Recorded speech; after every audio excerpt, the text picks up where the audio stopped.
que estàs molt animat, però clar, arriba un moment que se fa llarg perquè no saps on vas.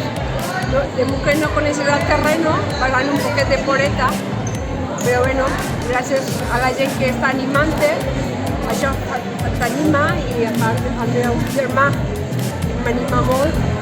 Tirem avant, però els últims quilòmetres costen molt, moltíssim, perquè no veus mai. Ja que no veus, és que no veus mai.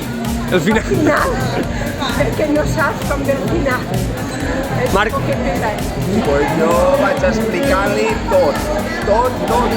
Si hi ha un bulto, si hi ha un batxe costera avall, jo intento anar buscant sempre el camí més clar, perquè ho sabem, hem vist avui que hi ha batxes, han posat rius i això, pues sempre a poquet per on els batxes i ja està, no n'hi ha més. I dreta, esquerra i ja està. Vos ha comentat Maite la sensació de...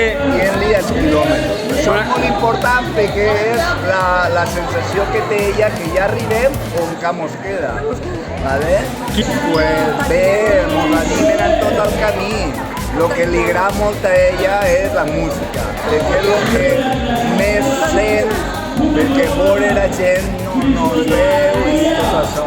L'ànimo de la gent, de la música. Jo vaig explicant-li que anem per Taló Geral, anem per este camí, això, per fer-li un monòtono, per més tranquil.